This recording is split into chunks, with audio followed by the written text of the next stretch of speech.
Welcome to Life on Earth. Welcome to Life on Earth. Welcome to Life on Earth.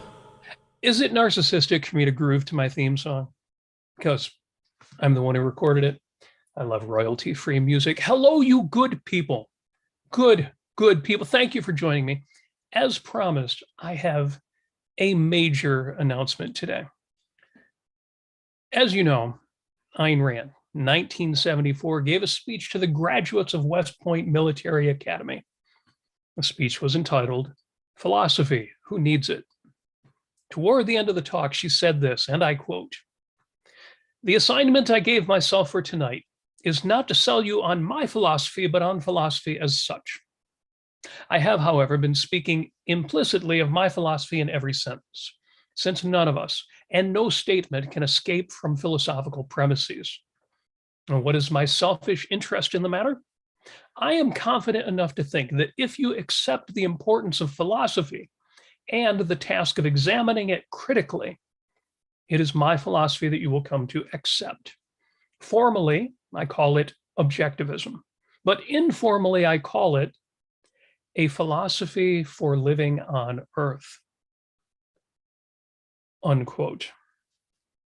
A philosophy for living on Earth. If this is so, if objectivism really is the first fully complete, comprehensive, and accurate owner's manual for life, for human life on Earth, the instructions that should have been included in our metaphorical glove compartment when we were babies sent home from the hospital, then it stands to reason that objectivists, other things being equal, should be among the happiest, the most benevolent, the most gracious, the most successful people on Earth.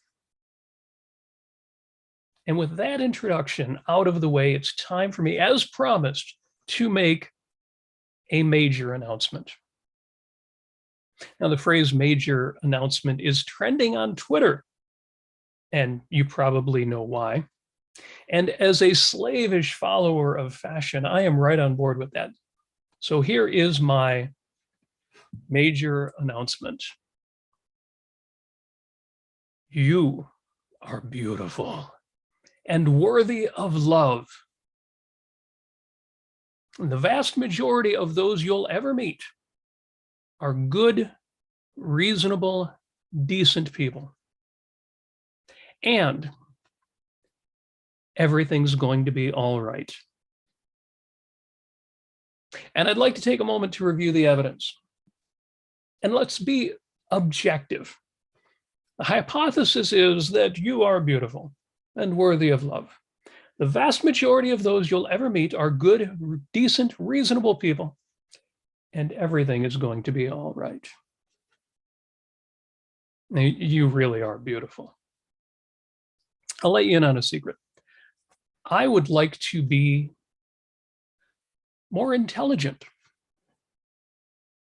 See, when I listen to really, really smart people, I think, wow, I'm not that bright. Now, according to standardized tests, in any given room of 100 people, I'm smarter than 98 of them. So why do we all, well, sometimes we feel so stupid. Among other things, it's our negativity bias. Negativity bias, like fight or flight, has survival value. It's the reason bad news is news, but good news isn't. When everything's okay, when we wake up in the morning and our arms and our legs still work, and we enjoy our breakfast and we have clothes to wear and we go to work and we get things done and 1,000 things go right.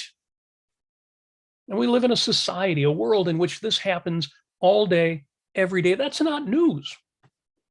There's nothing we've got to do about it. But when something goes wrong, well, then we have to stop eating our breakfast and stop our work and do something about it. Negativity bias. Well, the same holds true for your intelligence. If you don't feel like you stand out, it just doesn't feel like you're that smart. Ditto with income level. We've all got what we've got. And, we celebrate that when we're flush, when our wallet's fat. but that's optional. Doing something about it when we're shorthanded, that requires our focus and attention. That's urgent. That's mandatory. Ditto our personal appearance, our personal beauty. It's easy to forget how strong and capable and beautiful we are when there's someone more striking out there, and we wish we were hotter. And ditto nearly everything. In the words of Ricky Bobby, if you're not first, you're last. Yes, you could be doing and getting and looking and being better. And you deserve to do better and have more. So don't ever give up on your ambitions. But objectively, you are smart. Yeah, maybe not the smartest guy or gal in the room or the world, but you are smart. You are way smart. Smart enough to understand what I'm saying right now. Smart enough to be interested in ideas. And you are beautiful. I've met very few people who aren't. I mean, definitely a few. No, not because they were born unattractive. My own genetic assets are very modest. But I'm not ugly. Not really. Not the few who are ugly beneath the skin, slovenly, or petty, or thuggish, cynical, bitter, cruel, envious, vindictive, vicious. That's not you. Not at any level that's ugly. Trust me, ugly people don't watch life on Earth. Beauty is complex, and it's measured across a variety of scales: genetic and fitness and panache and graciousness and funness. I don't know, is funness a word? Hotness, elegance, style, class. But if you're listening to me right now, if you are listening to me right now, if you're focused, if you're at all inspired or compelled by the ideas of Ayn Rand, I have no doubt when I say, you are beautiful. And I'll take just a moment because I got a shout out. Apollo Zeus in the chat is in with a super chat.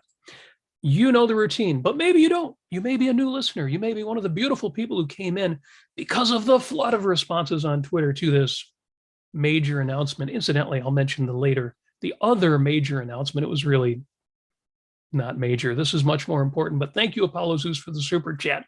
We are on the Ayn Rand Center UK channel. You know what that means. A, you love the ideas of Ayn Rand, you want to learn more, but B, you want to support an organization that is behind the ideas that you believe are important in the world today. Super chats do that. Any money that goes into super chat supports the ARCUK. You want to do that on a regular basis? Easy, just become a member. Membership link is in the chat as well, or go to aynrandcenter.co.uk. UK, United Kingdom, center must be spelled with an R-E at the end. That's right. aynrandcenter.co.uk. Click become a member and do it. Sign up. Thank you so much for the super chat. Would love to see a few more of those as well. Now, as I announced in my major announcement also, the vast majority of those people you'll ever meet are good, reasonable, decent people. Oh, really?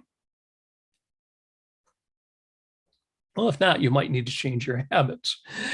Consider another job or another town or different places to shop or a different set of hobbies. Because most of the people I meet, and at my age, I've met quite a few, they're not objectivists. They're not the equivalent of literary heroes. They're not Cyrano de Bergerac or Howard Roark or Dagny Taggart. They're just decent. Wherever I buy coffee, and this is a data point because I buy a lot of coffee, my barista serves me a good cup of coffee. She rarely gets it wrong, or he rarely gets, I don't know, can you tell the difference these days? But the coffee's never cold, it's never poisoned. Ditto your waiter, your waitress, the cooks at restaurants. Think about that. Who knows what goes on behind the scenes, but my food is usually good. tasty, and untampered with. Actually, I do know what goes on behind the scenes in some of my favorite restaurants. They have open kitchens. For example, in Southeast Michigan, I recommend Fleming's in Livonia and Pizza e Vino in Plymouth. Open kitchens where you can watch those good people prepare your delicious food. And actually, I've worked in and managed restaurants. And there's bad apples, both the fruit kind and the people kind, but they're rare. And ditto with shop clerks and cashiers and mechanics and service providers and most of the peers, the other people I've ever worked with. In fact, if I want to find bad guys, if I want to find real malice, I have to read a newspaper or go onto the internet. And everything's going to be all right. All of the evidence is available. If you've been alive for more than a few decades, well, you should know what I'm talking about. And if not, well, the history, the data is out there.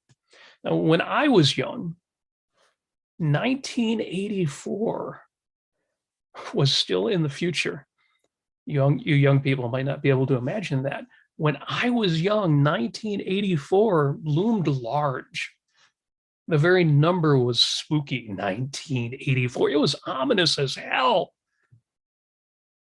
And a personal admission.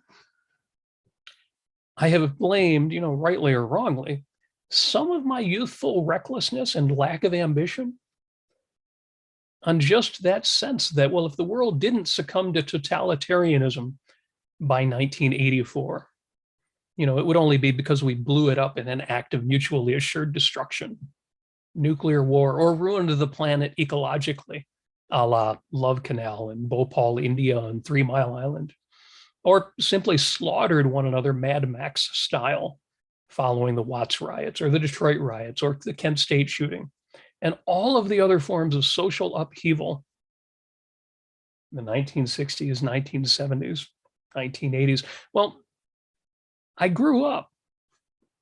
That's debatable, but I grew up, and the form of the destroyer, to steal a line from Ghostbusters, the form of the destructor has changed over and over again. While the world has continued to progress. Now you might think, nah, Robert's simply got dystopia fatigue. The end of the world hasn't happened yet, and he's been promised a cinematic cataclysm so many times, he's simply become impatient, and in reaction, he's being Pollyanna-ish. There may be some small element of that. Heck, even with an objectivism, I have been promised several versions of the end of the world. Peter Schiff style. I'm kidding, Schiff is brilliant, but as you know, he has promised 11 out of the last 2 financial collapses.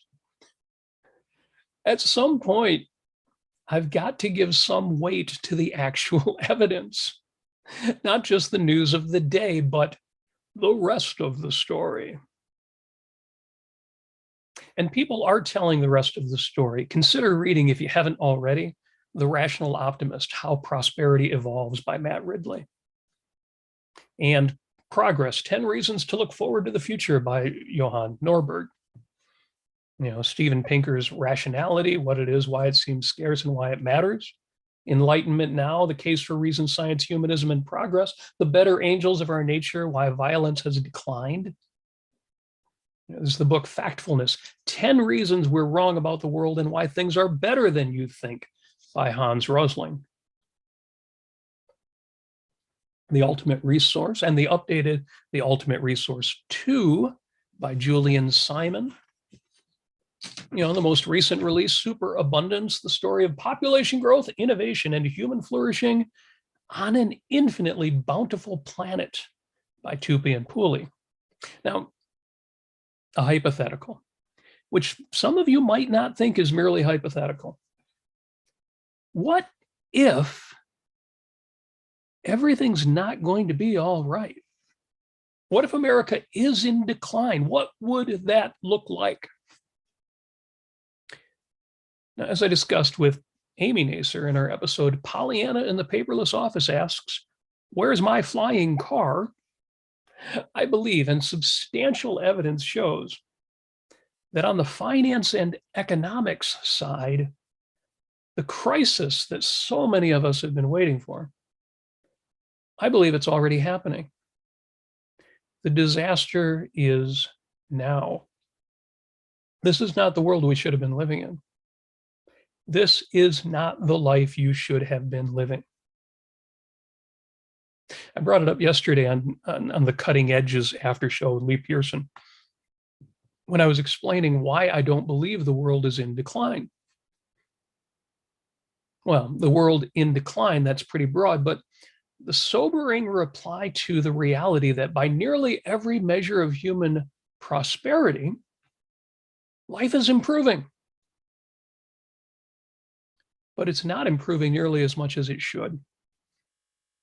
Now, I received the objection that my statement that things weren't nearly as good as they should be. There's no flying cars, and we're still working 40 hours a week to get by, despite science and technology and automation.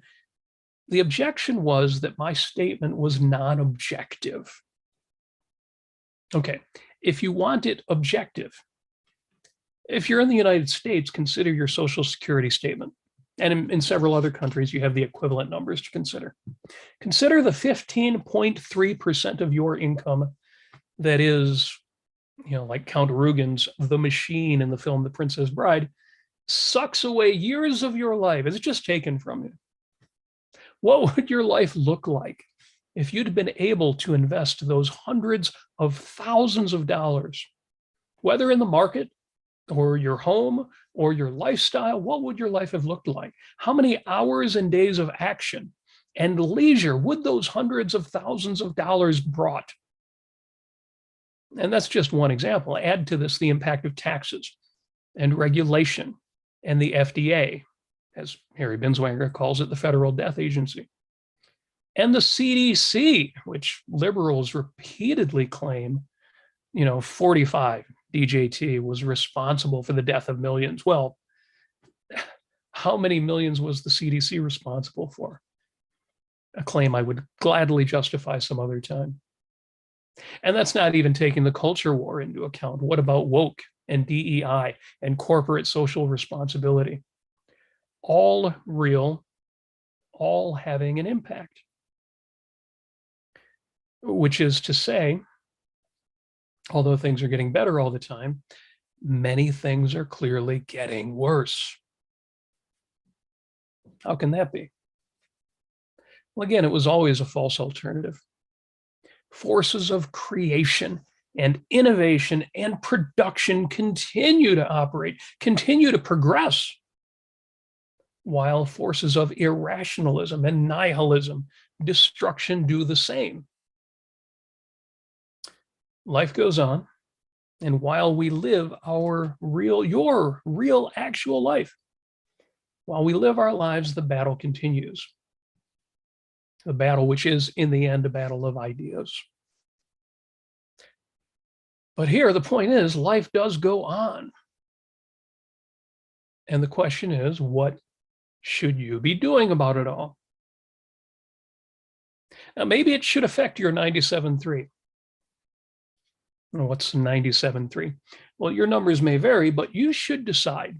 Everyone should decide. You should know consciously, intentionally, purposely, explicitly, the percentage of your time that you spend creating, producing, celebrating, living, versus the percentage of your time and attention and focus and resources that you spend safeguarding, remediating, fighting.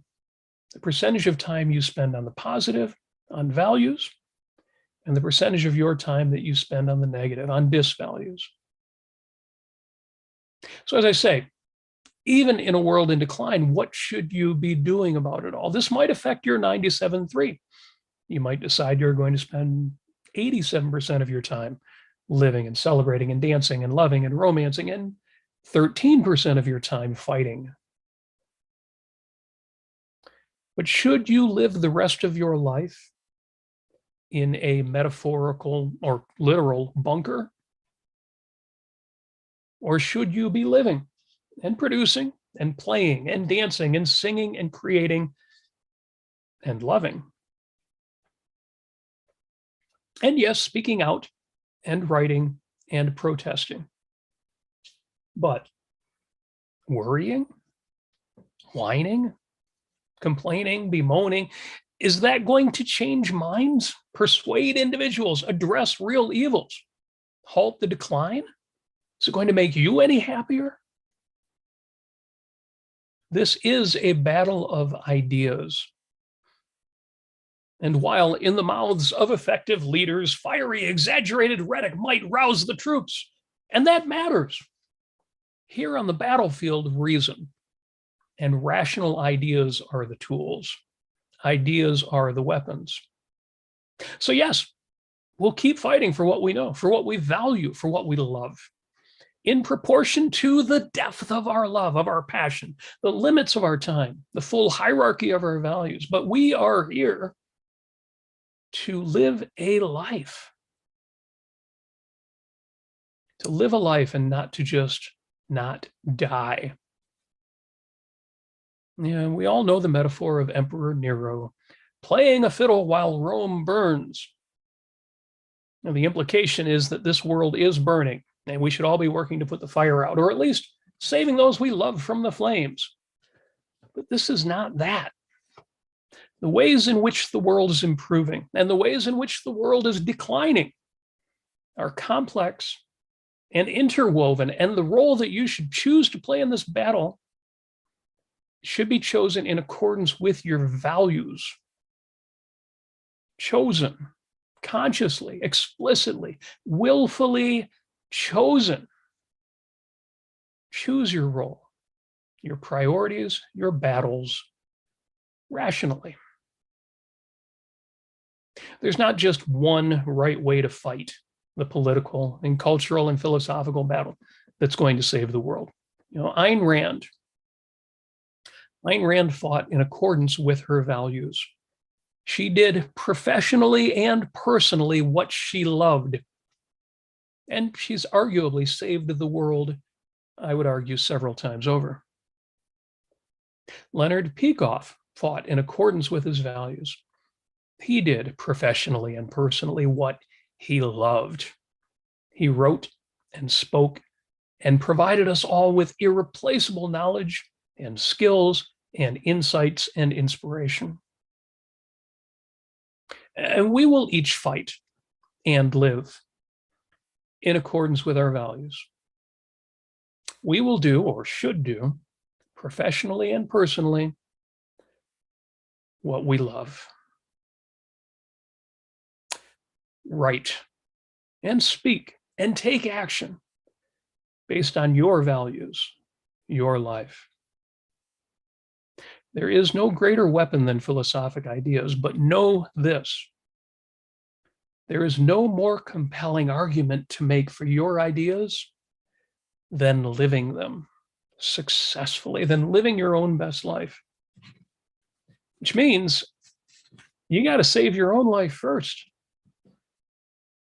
Your flight attendant got it right. Please secure your own oxygen mask before attempting to assist others. You got to live your own life first. So yes, in acknowledging the very worst of the world, both philosophically and journalistically, I've asked, where the hell is my flying car? But I've learned that it's not either or. It's been a false alternative all along. It's both. Sure, where the hell is my flying car, but also where the hell is my end of the world?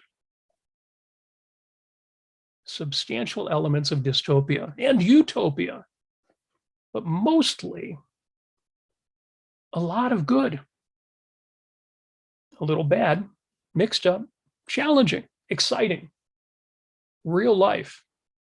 Now, happily, while we don't have the world we should have, and the future is wide open for good or for ill, it remains the case that almost everything is getting better all the time. We are surrounded by miracles, not least of which is ourselves.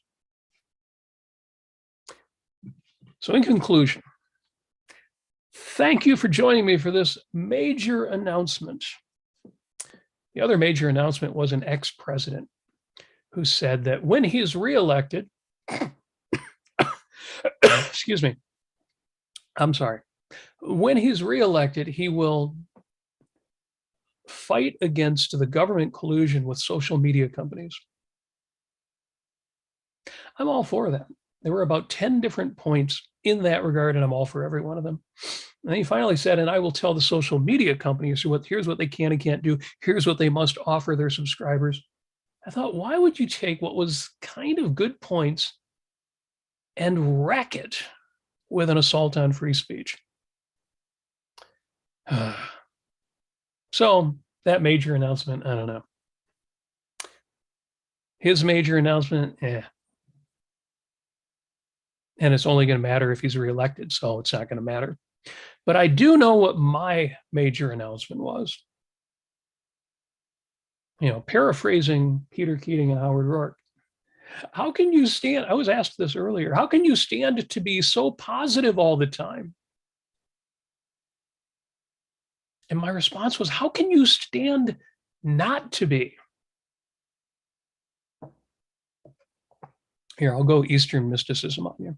To quote the Buddha, when you realize how perfect everything is, you will tilt your head back and laugh at the sky.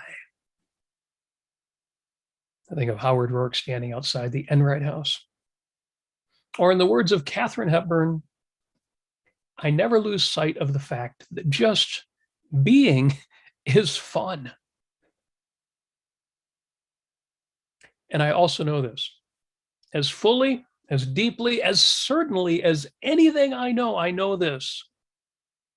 You are beautiful and worthy of love. The vast majority of those you'll ever meet are good, reasonable, decent people, and everything's going to be all right. Thank you. Have a Merry Christmas and a happy life on Earth.